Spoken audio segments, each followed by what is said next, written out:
Ne sachant pas qu'il s'agissait de Gabriel, Marie, bénie soit-elle, chercha refuge auprès de Dieu et dit à l'ange qu'elle craignait et respectait Dieu. Elle dit, « Je me réfugie contre toi auprès du tout miséricordieux, si tu es pieux, ne m'approche point. » Ces mots dénotent clairement sa confiance totale en Dieu, ainsi que l'importance de la chasteté et de la dévotion envers son Créateur. Gabriel lui révéla alors qu'il était un messager de Dieu et qu'il lui apportait une bonne nouvelle de la part du Seigneur de l'univers.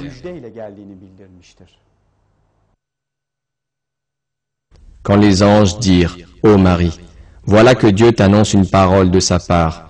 Son nom sera El-Masih, Jésus, fils de Marie, illustre ici-bas comme dans l'au-delà, et l'un des rapprochés de Dieu. »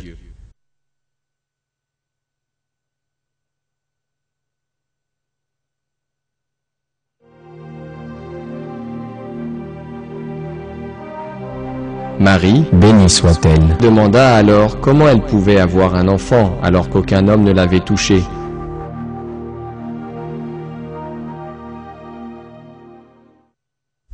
Elle dit, « Seigneur, comment aurais-je un enfant, alors qu'aucun homme ne m'a touché? C'est ainsi, dit-il, Dieu crée ce qu'il veut. Quand il décide d'une chose, il lui dit seulement « Sois », et elle est aussitôt. Par la volonté de Dieu, Marie, bénie soit-elle, porta dans son ventre Jésus sans qu'aucun homme ne l'ait touché. Sa grossesse n'était le fruit d'aucune relation. Les circonstances de sa conception faisaient partie des miracles de Jésus. Il dit, « Ainsi sera-t-il. Cela m'est facile, a dit ton Seigneur, et nous ferons de lui un signe pour les gens, et une miséricorde de notre part. C'est une affaire déjà décidée. » Elle devint donc enceinte, et elle se retira avec lui en un lieu éloigné.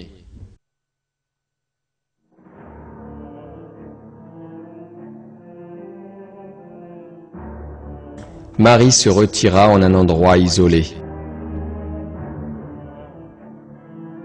Marie fit ainsi preuve de grande sagesse en passant sa grossesse à l'écart.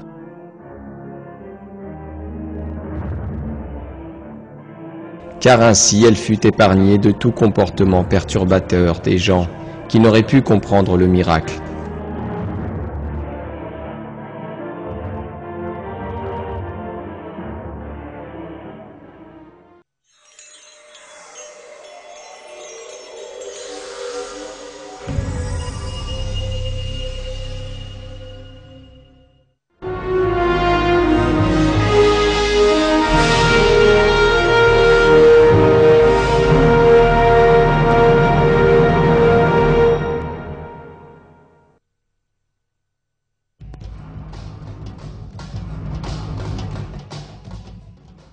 Dieu soutint Marie, bénie soit-elle, tout au long de sa grossesse. L'accouchement est un moment difficile pour toutes les femmes. Il peut même mettre la vie de la mère en danger. D'autant plus si l'accouchement se fait sans équipement médical, ni l'assistance de sage-femme. Marie, bénie soit-elle, parvint toutefois à surmonter ces obstacles, en plaçant toute sa confiance en Dieu. Il l'aida à travers des révélations, alors qu'elle était en plein accouchement.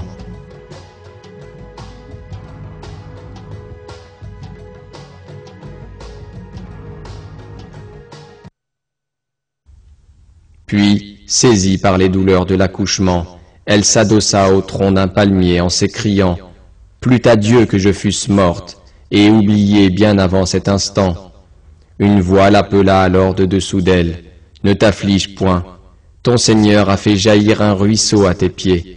Secoue vers toi le tronc du palmier.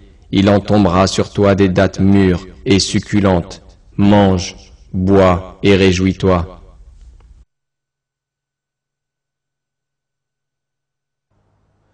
Il y a une grande sagesse dans la manière divine d'apaiser Marie. Il lui dit de ne pas se lamenter, l'invite à manger des dattes, puis fait jaillir un petit ruisseau pour elle. Ces versets donnent des voies d'exploration à des méthodes pour faciliter l'accouchement.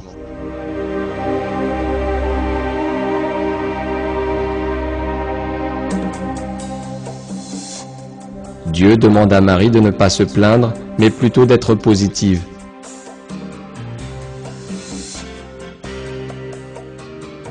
La médecine moderne montre qu'il est important pour la mère et l'enfant d'éviter le stress et d'entretenir un état d'esprit positif.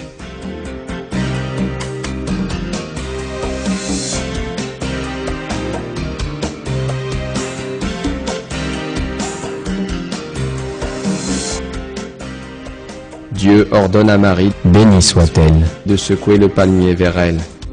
Alors que Marie souffrait des douleurs de l'enfantement, Dieu lui demande de tirer une branche de palmier vers elle. Les médecins disent que tirer quelque chose vers soi pendant l'accouchement peut avoir un effet positif au niveau musculaire.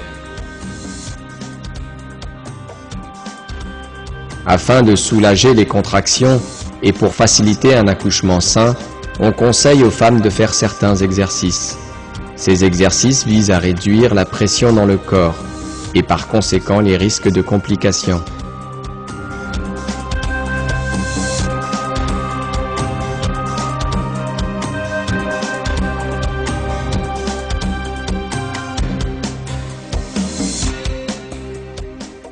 On pense également que ces mouvements accélèrent le processus de l'enfantement. Les versets soulignent l'importance des dattes. Aujourd'hui, ces mêmes dattes sont à la fois une nourriture et un médicament. Les scientifiques savent désormais que les dattes contiennent plus de 10 substances essentielles au bien-être du corps humain et à son entretien. On sait désormais, grâce à des recherches récentes, que les hommes peuvent vivre d'eau et de dattes pendant des années, car ces dernières sont riches en éléments essentiels à la vie humaine. Elles fournissent de l'énergie et contribuent au développement des tissus musculaires et des cellules nerveuses.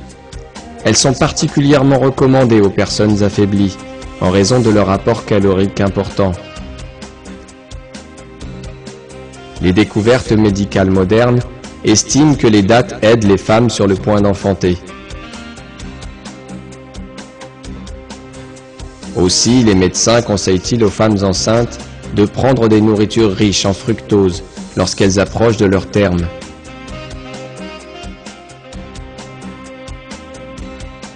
Ces aliments apportent l'énergie nécessaire au corps pour le revitaliser.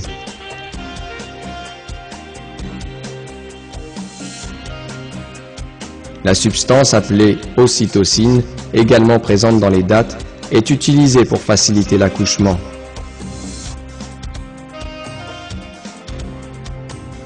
L'ocytocine est utilisée dans la médecine moderne pour accélérer les contractions. Grâce à elle, certaines naissances sont des naissances accélérées. Elle permet par ailleurs une augmentation de la lactation après la naissance. Voici une liste non exhaustive des bienfaits liés aux vitamines et minéraux présents dans les dattes. Elles contiennent de l'acide folique, une vitamine essentielle pour les femmes enceintes.